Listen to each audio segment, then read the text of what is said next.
Hi, Zizaran here, and I'm going to do a Delirium news roundup. This is hopefully going to be one of many, and we're just going to talk about like some of the new updates. There's another video where I talk about how I feel about Delirium and stuff like that, and this one is going to talk about some of the new things coming out, and we're going to start with Blade Blast.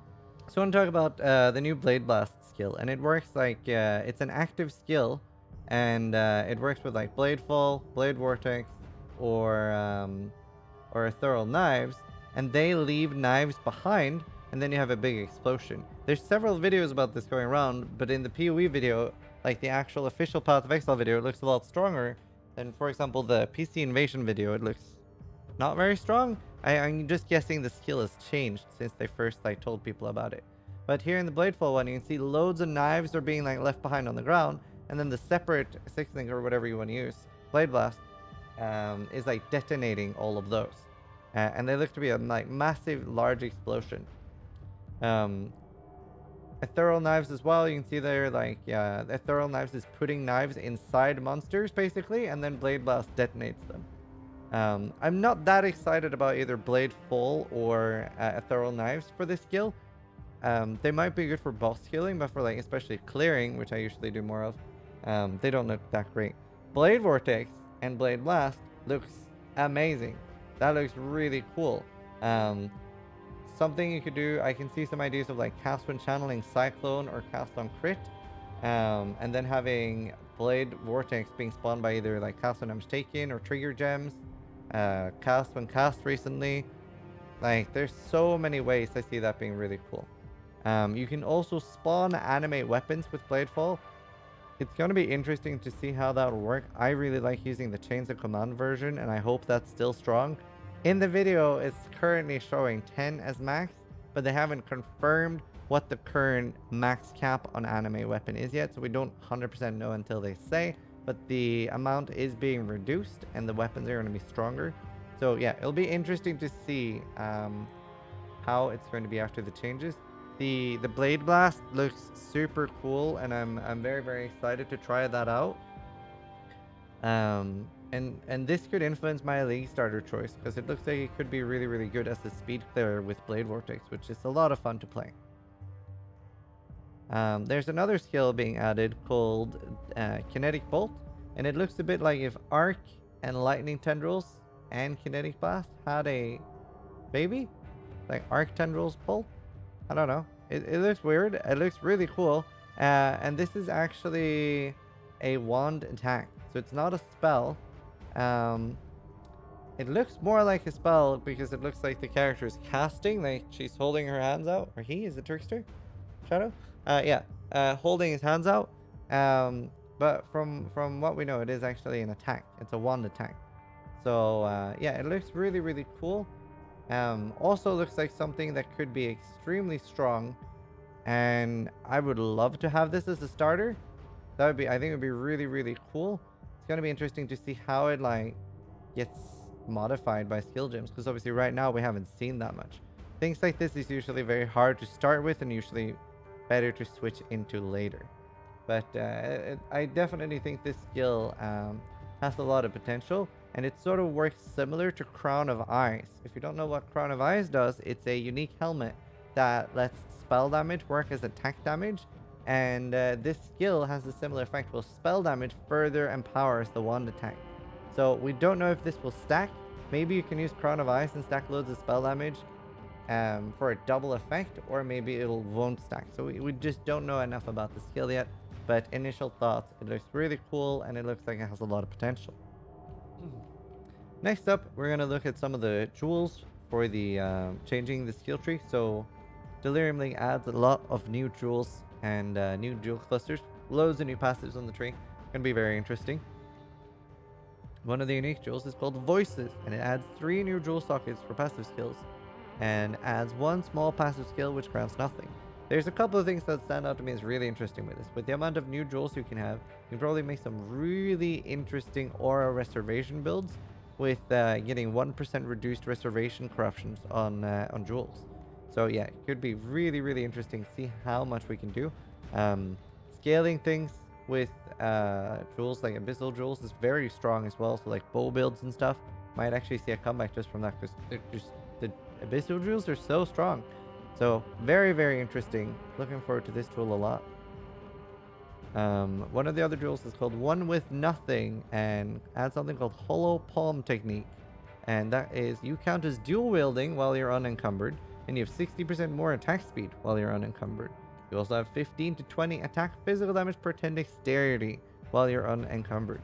And you are unencumbered while you have no equipped gloves, main hand item, or offhand item. That just means you're not allowed a glove slot. That's to stop face breakers, obviously. And you're not allowed any main hand or offhand. So you're missing out on 3 items, but you can possibly stack insane amounts of dexterity and hopefully make a build that way. I haven't really calculated or looked into this that much. It's going to be interesting to see how good it's going to be. You're already melee, so that's a bit of a disadvantage already, but could be fun. And obviously you can only use some melee skills then. So yeah, not too sure how I feel about this. It's going to be cool to see what people do about it.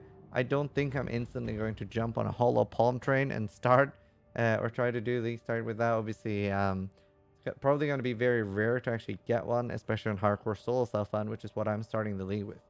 So not too much interest to me personally. Maybe something we fuck around with in the second month of Path of Exile. The next jewel is called Split Personality. The jewel socket has 20% increased effect per allocated passive skill tree between it and your classing start. It's basically +1 dexterity and +1 mana for how far away you put them.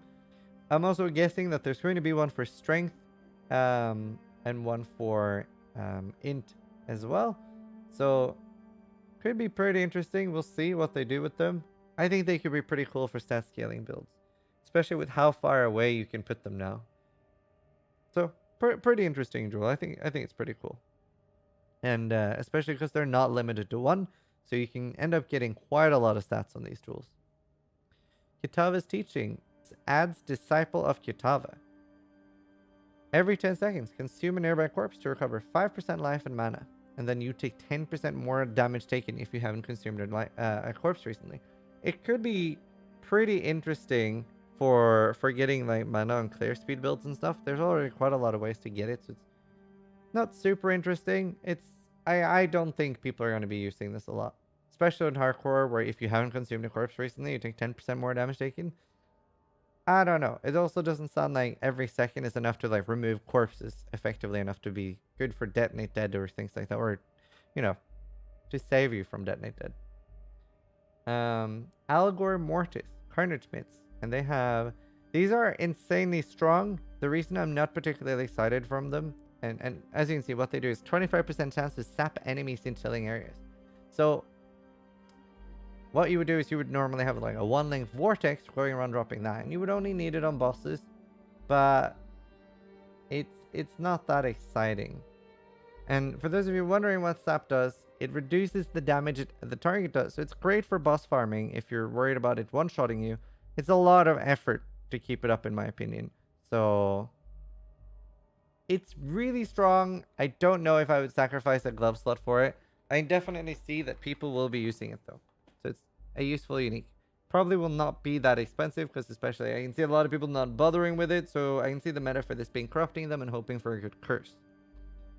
Next up we have Perfidy, which is increased melee damage, max life, and it lets you use 2 banners at the same time. Especially focused on War and Dread banner. And it increases the duration of the Adrenaline and the Fortify. These are pretty good. I can see people using it. They gain 1 stage per melee hit as well, so very, very good to like fill them up fast and then drop them again, and they'll last for longer. It's a pretty cool chest. I'm hoping it's a boss drop. If it's somehow just a random Delirium drop, then we're gonna have a lot of people being salty when a Glorious Plate drops and it's not a Comb's Heart. So this is the first time in a very long time that we have a one of the core unique items, like Chevron's wrappings is the only occultist vestment, and now we have a second one for Glorious Plate. So Comb's Heart is no longer the only Glorious Plate, so that's very interesting.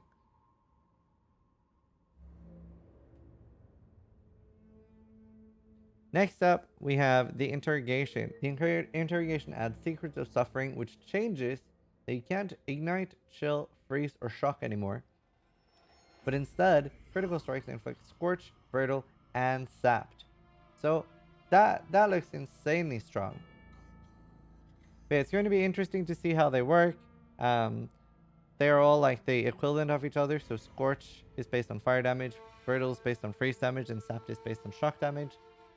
Scorch lowers the elemental resistance of the target.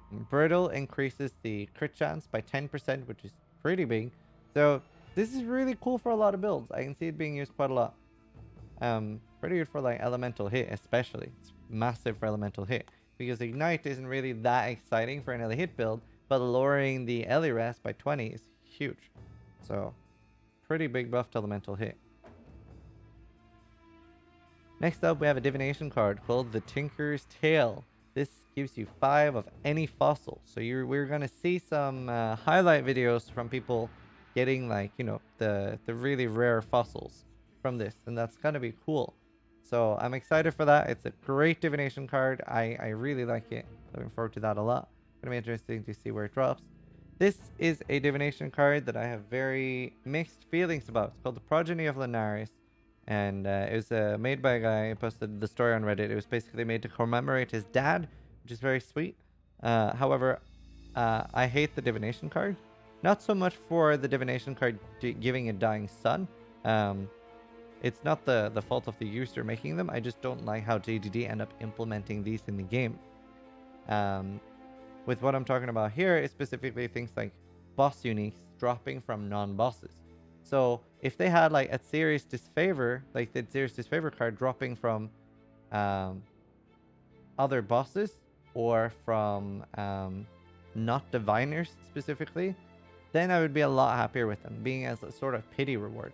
But I don't like that, for example, there are several boss uniques that you can farm just from either buying the cards very easily or from farming them from very, very easy things in the game. One of the things that really makes ARPGs and this genre special to me is when you have to kill a boss to get the reward. If you can't do that boss, which has happened to me several times, like there was one league where I just wasn't good enough to kill Uber Aziri. I had to pay loads of currency to buy Uber Aziri items. And I think that's great. I think that's really cool. That's just my opinion. It's completely fine if you don't like that. And if you just want like easier access to them and you don't want to have to like work for them per se, that's completely fine too. But this is like something I really don't like. And this isn't so much the problem of the people making these divination cards. It's about just where Grinding Gear Games put them. Because when you make a divination card, and every divination card in the game is made by players, none of them are made by GGD as a company. Like someone works there can buy one too. It's like $1,000. But like for example, I made the Undisputed divination card. You just get to choose what it gives. You don't get to choose how many cards are needed. You don't get to choose where it drops from or anything like that. So in my opinion, GDD should change the way boss drops work a little bit. It's, at least to me, sad that you can end up getting boss drops just from Diviner Stormbox. Like that goes against the point of bosses from how I like them. But anyway, that's just preference, personal preference. It's not that important. Either way, it's cool that you can get easier dying sons. Council of Cats. This is a feral item. Yeah, that's pretty cool. Gonna be interesting to see where it drops. Sort of same feelings as on the last one. Feral items are usually notoriously hard to get because obviously they hard to fight the boss. So it's gonna be interesting to see where it drops and how rare it is. I haven't really used that much myself. It's more of an attack build thing. Eldritch Decay. I feel like there's very, very little in-game references to Uber Aziri and Uber Elder. That seems like more of a player term. They have used it a little bit on the past in challenges and stuff, but I was like, oh, I was a little like, can't remember them actually using the term Uber that much. So that's cool. Hope this is a sort of foreshadowing of more Uber bosses coming. But pretty great card. Uber Elder's already a bit hard to get to and one of my favorite like fights in the game. It's the hardest boss fight in the game, and I think it's an amazingly done fight. Really, really standing the test of time and actually being very difficult now, especially with the, I guess it did get some changes, so you could argue if it stood the test of time. But yeah, very cool, very like it. This was the first news sum up of Delirium. Hope you guys enjoy it. Let me know if you want more of these when new things come out, and we're gonna try to keep them around 15 minutes probably, so we're not too long. So thanks for watching. If you like the content, drop by my Twitch channel, say hi. Try to die less than I do.